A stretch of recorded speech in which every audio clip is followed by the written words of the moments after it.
X-Men. Yeah, so, yeah, Cyclops covert weapons. Team doesn't protect the dream, they erase the threats. It's those Purifier guys. Were they part of the no Grant Morrison run? They're part of Grant Morrison's Well, run. they threw them in there. I remember they did the whole, with the whole, in fact, it makes sense with the whole Nightcrawler thing before they started doing the whole Satan Son thing or whatever.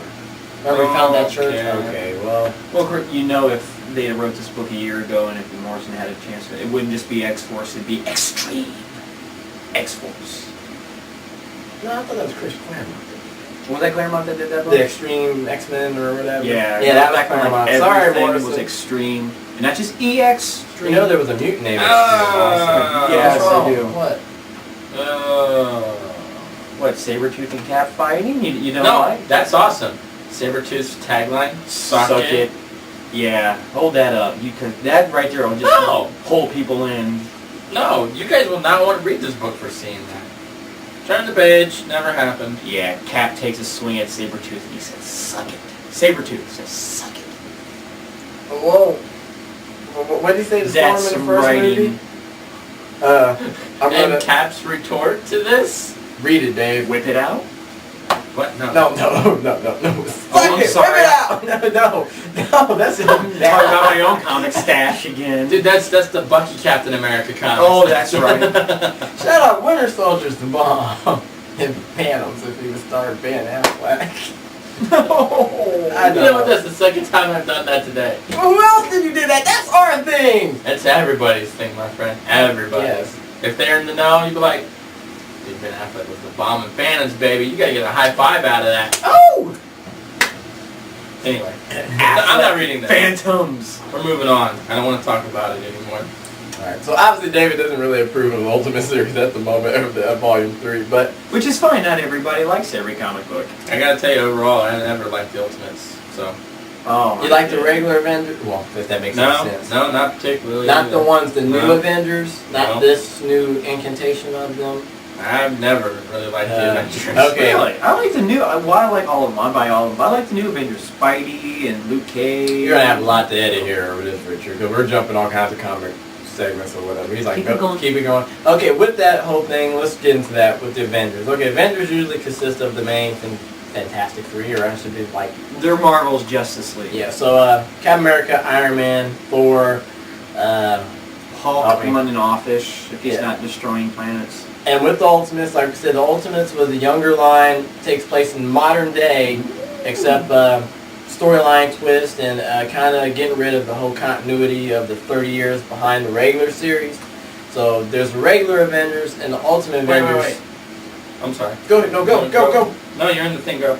Okay, and the Ultimate Avengers He's in is, the zone. yeah, I was trying to be in the zone, that really messed me up though. But it's kind of anything goes, and their personalities could be like bipolar compared to the one in the regular series. So if you read They're this, not cookie cutter. you know, you don't want to buy New Avengers and Ultimate Avengers if you're a new reader. Go for one and stick with it, and then, you know, after a while of knowing who they are, go for another and think of an alternative version. Yeah, their personalities will confuse you a little bit because you got Cap, you know, normal.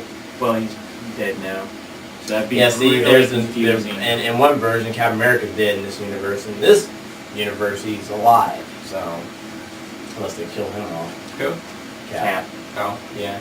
Which, by the way, still really digging Bucky as Captain America. See, like he is part of the regular universe and continuity. And so, but he was actually supposed to be dead, but he was frozen? Or what? How did he survive? Winter Soldier. Did watch last week's episode? Yeah, man. I see it. Right there. He I'm don't even sorry. watch our own You show. must not even be paying attention. I was paying We went Bitching into at you it. people for not Okay. watching, and he's not even watching. It's not on the internet yet. Oh, thank you very freaking much. Peanut, you're in the know. You're in the know here. You No. get access to this stuff before everybody else But- does. Don't even try to lie to No, me no, about no. it. You're on TV. But what happened a year ago, my friend? What happened a year ago? I disbanded everything Captain America after Civil War, and I was like, I didn't care about the history anymore. They killed him, and you know that. Go. Okay. Yeah, you. I had a taco. Okay, you remember that a year ago because people were correcting us on how he died. A year ago, I was drinking some Jones. You remember that, don't you? And we didn't even get it right on how he died, and we put it on the internet. We had a comment saying, "Hey, you guys, you know, you messed that up. That wasn't how it happened." But it was so bad, and I was like, I didn't care how it happened. He didn't, you know, it was just like, whatever. You shot him, the man that could stand a punch from Thanos? He dies from gunshots? Come on.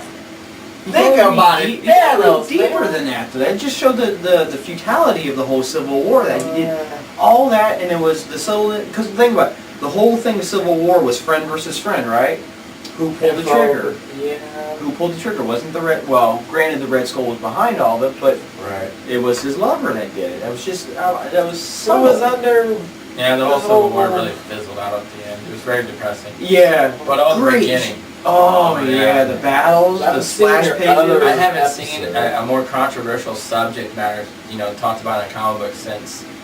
Well, I mean, it's not as big, but when they found out that Batman had files on the entire JLA and they kicked him out, yeah, you know, and it really made you think, well, Batman's the only human in the Justice League, you know, if they, you know, get taken control over, who's going to stop them? Yeah. You know, and it kind of hit the same mark with, you know, well, what if one of these superpowered beings in the, you know, Marvel Universe, you know, they really do blow up a school? What's going to happen? But the thing is, they've done, this type of story has been done before, but you're thinking in the subject as a whole, where, David, this has been done in an X-Force issue, in one issue.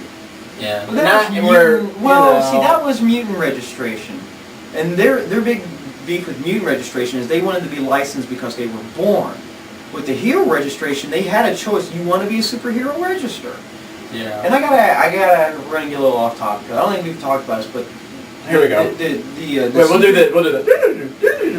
The whole thing behind Civil War was that this faction wanted anybody and everybody that was in a costume who was a superhero to register with the government. Didn't mean they had to come out in public and say, "Hi, I'm Mike Boroff and I'm Joan Soda Man."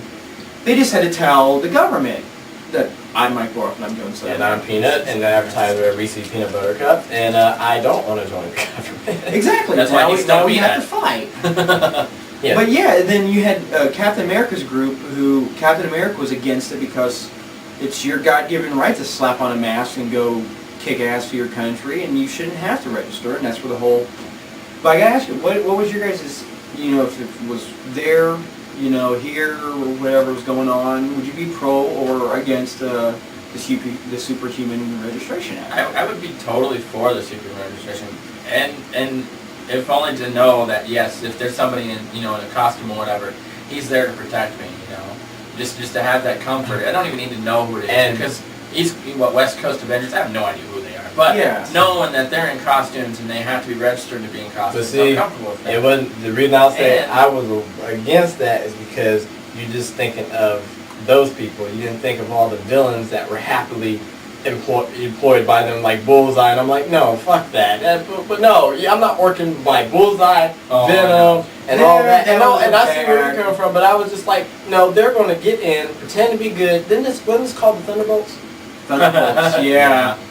Thunderbolts was a real controversial comic. I do also like the other thing that Tony Stark did with the whole thing with the mutant, with the registration is having superhero teams in each state, you know, as the initiative. Yeah, having, you know, those people there there in each state. Idea. And you see, it's horrible because I was for it too. But see, you thought about the book buying of that? No, not so much the actual reality of the weight we're going to have to carry with all those books. No, it's just the idea of that universe having that structure. Yeah, because they made a good point. You know, this guy over here could blow up like a bomb. And not only were these heroes registered, but they were trained. Yeah. They were they were like a police force. They were trained how to be heroes. They were shown how to use their powers and how to work as a team. And they've been around for umpteen years. And they were registered, which means that they were held accountable for their actions. Yeah. And it's a horrible. It's awkward to say that I was for it because in the book, Tony Stark Iron Man, who was pro registration, was a big douche. I'm sorry, he was a douche. It was like, even if they argue the good point of that, it's just, they wrote him out of character to get to that point. Yeah, they did. At least that's how I felt. Yeah, I know, it seemed like you notice he's sobered up now? I mean, it's like he sobered up to become a douche, and it's like, man, here, drink a Jack Daniels. Near the end of it, I really thought that they were going to pull the blanket from her eyes and show that Tony Stark was like some Skrull or something. Or a 19-year-old child. Or a robot, or who knows, but not Tony Stark. Yeah. Because of the way he was doing stuff. Yeah, and then you got...